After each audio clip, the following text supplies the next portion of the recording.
ನೋಡಿ, ಈ ದೃಶ್ಯದಲ್ಲಿ ಗಮನಿಸ್ತಾ ಇದ್ದೀವಿ ಅಗಲಿದ ಹಿರಿಯ ಚೇತನ ಶಾಮನೂರು ಶಿವಶಂಕರಪ್ಪ ಅವರ ಪುತ್ರ ಎಸ್ ಮಲ್ಲಿಕಾರ್ಜುನ್ ಹಾಗೆ ಸೊಸೆ ಶ್ರೀಮತಿ ಪ್ರಭಾ ಮಲ್ಲಿಕಾರ್ಜುನ ಸೇರಿದಂತೆ ಇತರ ಕುಟುಂಬಸ್ಥರೆಲ್ಲರೂ ಕೂಡ ಪಾರ್ಥಿವಕ್ಕೆ ವಿಧಿವಿಧಾನಗಳನ್ನು ಸಲ್ಲಿಸ್ತಾ ಇರೋದು ಶ್ರೀಗಳ ನೇತೃತ್ವದಲ್ಲಿ.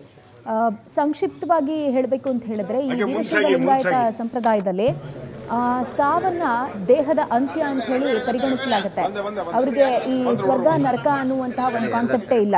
ಆತ್ಮ ಪರಮಾತ್ಮನಲ್ಲಿ ವಿಲೀನವಾಗುವಂತಹ ಒಂದು ಆಧ್ಯಾತ್ಮಿಕ ಪ್ರಯಾಣ ಇದು ಅಂತ ಹೇಳಿ ಅವರು ಕನ್ಸಿಡರ್ ಮಾಡ್ತಾರೆ. ಹಾಗಾಗಿ ಈಶ್ವರನ ಹೆಸರಿನಲ್ಲಿ ಪೂಜೆಗಳನ್ನು ಮಾಡೋದು, ಅಗಲಿದ ಚೇತನ ಏನಿದೆಯಲ್ಲ, ಆ ಆತ್ಮ ಏನಿದೆಯಲ್ಲ, ಅದಕ್ಕೆ ಶಾಂತಿ ಸಿಗಬೇಕು, ಶಿವ ಸಾಯುಜ್ಯ ಪ್ರಾಪ್ತಿಯಾಗಬೇಕು ಅಂತ ಹೇಳಿ ಪೂಜೆಗಳನ್ನು ಮಾಡಲಾಗತ್ತೆ. ಆ್ಯಂಡ್ ರುದ್ರ ನಮಕ ಚಮಕಗಳ ಪಾರಾಯಣ ಆಗಿದ್ದೆಲ್ಲವನ್ನ ಕೂಡ ನಾವು ಗಮನಿಸಿದ್ವಿ. ಆತ್ಮಕ್ಕೆ ಸದ್ಗತಿಯನ್ನ ಕರುಣಿಸುವಂತಹ ನಿಟ್ಟಿನಲ್ಲಿ ನೋಡಿ, ಶಿವನನ್ನ ಲಯಕಾರಕ ಅಂತ ಹೇಳಿ ಕರೆಯಲಾಗತ್ತೆ. ಸೃಷ್ಟಿ, ಸ್ಥಿತಿ, ವಿನಾಶ, ಲಯ ಇವುಗಳು ಆಧ್ಯಾತ್ಮಿಕವಾಗಿ ಇರುವಂತಹ ಕಾನ್ಸೆಪ್ಟ್ಗಳು.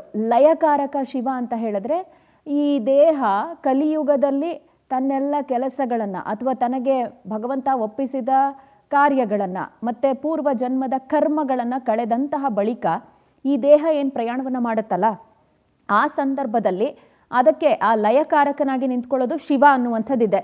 ಇದನ್ನು ನೋಡ್ಬೋದು. ಇವತ್ತು ಕೂಡ ಏನು ನಿನ್ನೆ ರಾತ್ರಿಯಿಂದ ಕೂಡ ಬೆಂಗಳೂರಿಂದ ಅವರ ಪಾರ್ಥಿವ ಶರೀರ ಏನು ದಾವಣಗೆರೆ ಅವರ ನಿವಾಸಕ್ಕೆ ಆಗಮಿಸಿತ್ತು. ಈ ವೇಳೆ ಏನು ಅವರ ಅಭಿಮಾನಿಗಳು, ಅಪಾರ ಅಭಿಮಾನಿಗಳು ಅಂದರೆ ಅವರೆಲ್ಲರೂ ಕೂಡ ಇವತ್ತು ದರ್ಶನವನ್ನು ಪಡ್ಕೊಳ್ಳೋದಕ್ಕೆ ನಿವಾಸದ ಮನೆ ಪಕ್ಕದಲ್ಲಿರ್ತಕ್ಕಂಥ ಪಾರ್ಕ್ನಲ್ಲಿ ಇದೀಗ ವ್ಯವಸ್ಥೆ ಮಾಡಿರುವಂಥದ್ದು. ಇದೀಗ ನೋಡ್ಬೋದು, ಎಲ್ಲರೂ ಕೂಡ ಗಣ್ಯರು ಕೂಡ ಇದೀಗ ಅವರ ಒಂದು ಪಾರ್ಥಿವ ಶರೀರಕ್ಕೆ ಹೂಮಾಲೆ ಹಾಕೋದ್ರ ಮೂಲಕ ದರ್ಶನ ಪಡ್ಕೊಂಡು ಅವರಿಗೆ ಅಂತಿಮ ವಿದಾಯವನ್ನು ಹೇಳೋದಕ್ಕೆ ಸಿದ್ಧರಾಗಿರುವಂಥದ್ದು. ಜೊತೆಗೆ ಏನು ಸಾಕಷ್ಟು ಗಣ್ಯರು ಇವತ್ತು ಕೂಡ ಬಂದು ಅವರ ಪಾರ್ಥಿವ ಶರೀರಕ್ಕೆ ನಮನ ಸಲ್ಲಿಸುವಂಥ ಒಂದು ಕಾರ್ಯ ಕೂಡ ನಡೆಯುತ್ತೆ. ಹೀಗಾಗಿ ಬಳಿಕ ಒಂದು ಏನು ಸುಮಾರು 10 ಗಂಟೆ ನಂತರ ಏನು ದಾವಣಗೆರೆಯ ಕ್ರೀಡಾಂಗಣ ಇದೆ, ಆ ಕ್ರೀಡಾಂಗಣದ ಮುನ್ಸಿಪಲ್ ಕ್ರೀಡಾಂಗಣ ಇದೆ, ಆ ಕ್ರೀಡಾಂಗಣಕ್ಕೆ ಎಲ್ಲಾ ರೀತಿಯಾದಂತಹ ಸಾರ್ವಜನಿಕ ವ್ಯವಸ್ಥೆಯನ್ನು ಕೂಡ ಮಾಡಲಾಗುತ್ತೆ. ಅದಾದ ನಂತರ ಸಾರ್ವಜನಿಕರು ಅಲ್ಲಿ ಬಂದು ದರ್ಶನವನ್ನು ಮಾಡಿಕೊಂಡು ಅಂತಿಮ ನಮನವನ್ನು ಸಲ್ಲಿಸಬಹುದು. ಹೀಗಾಗಿ ಜೊತೆಗೆ ಇವತ್ತು ಏನು ಹಿರಿಯ ರಾಜಕಾರಣಿ ಆಗಿರ್ತಕ್ಕಂಥ ಶಾಮನೂರು ಶಿವಶಂಕರಪ್ಪನವರು ವಿಧಿವಶರಾಗಿದ್ದಾರೆ. ಹೀಗಾಗಿ ಸಾಕಷ್ಟು ಒಂದು ಗಣ್ಯರ ಸಂತಾಪ ಕೂಡ ಹೇಳಿರುವಂತದ್ದು. ಹೀಗಾಗಿ ಇಲ್ಲಿ ಇವರ ಏನು ನಿವಾಸ ಇದೆ, ಆ ನಿವಾಸದ ಬಳಿ ಇದೀಗ ಸಾಕಷ್ಟು ಜನರು ಕೂಡ ಮಧ್ಯರಾತ್ರಿಯಿಂದ ಕೂಡ ಅವರ ಪಾರ್ಥಿವ ಶರೀರವನ್ನು ದರ್ಶನ ಮಾಡಿ ಅವರಿಗೆ ಒಂದು ಅಂತಿಮ ನಮನವನ್ನು ಸಲ್ಲಿಸೋದಕ್ಕೆ ಜನರು ಕೂಡ ಮುಂದಾಗಿರುವಂಥದ್ದು. ಮಧ್ಯಾಹ್ನದ ಸಂಜೆ ವೇಳೆಗೆ ಏನು ಅವರು ಸಂಪೂರ್ಣ ವಿಧಿವಿಧಾನದ ಮೂಲಕ ಅವರ ಅಂತ್ಯಕ್ರಿಯೆ ನೆರವೇರಲಿರುವಂಥದ್ದು. ಏನು ವೀರಶೈವ ಲಿಂಗಾಯತ ಧರ್ಮದ ಪ್ರಕಾರ ಅವರ ಒಂದು ಅಂತಿಮ ವ್ಯವಸ್ಥೆ, ಅಂತಿಮ ಕ್ರಿಯೆ ಕೂಡ ನಡೆಯಲಿರುವಂಥದ್ದು.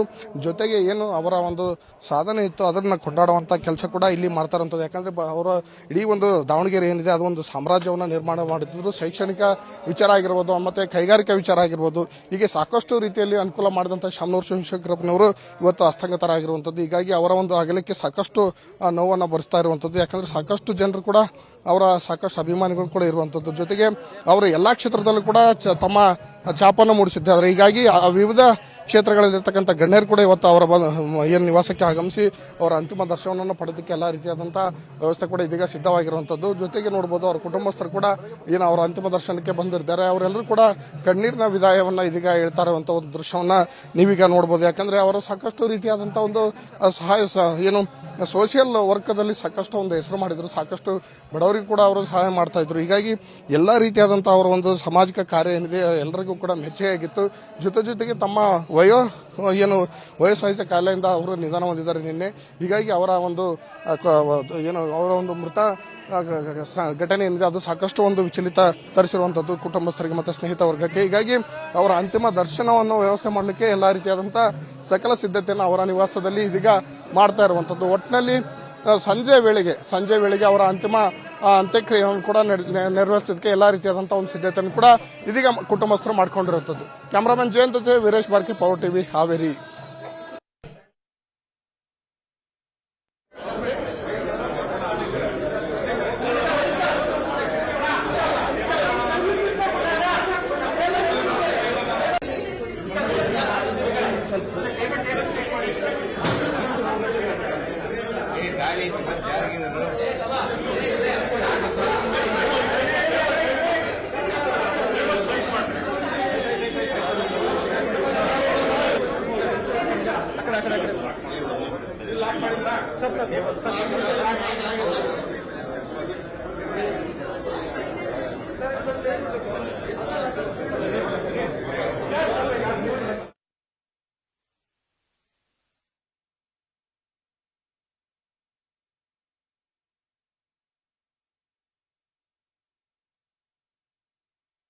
ನಿಂತ್ಕೊಂಡು ಎಲ್ಲ ಕಾರ್ಯಕ್ರಮನ ಬಹಳ ದೊಡ್ಡ ಪ್ರಮಾಣದಾಗ ಮಾಡಿಕೊಟ್ಟು ಅವ್ರದೇ ಆದ ಒಂದು ಸಂದೇಶನ ಸಹಿತ ಕೊಟ್ಟು ಹೋಗಿದ್ರು. ಅವ್ರಿಗೆ ಅಜಾತ ಶತ್ರು ಅಂತ ಹೇಳಕ್ ಇಚ್ಛೆ ಪಡ್ತೀನಿ.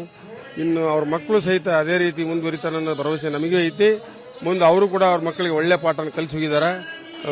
ಜೊತೆಗೆ ಅವರ ಹೆಣ್ಮಕ್ಳು ಸಹಿತ ಸೊಸೆನೂ ಸಹಿತ MP ಆಗಿರೋದ್ರಿಂದ ಯಾವುದೇ ಪಕ್ಷ ಜಾತಿಯಿಂದ ಸಮಾಜದ ಶ್ರೇಯೋಭಿವೃದ್ಧಿಗಾಗಿ ಶ್ರಮಿಸ್ತಕ್ಕಂಥ ವ್ಯಕ್ತಿಗಳು. ದಾವಣಗೆರೆಯನ್ನ ದವನಗಿರಿಯನ್ನ ಮಾಡಿದ್ದಾರೆ ಅವರು.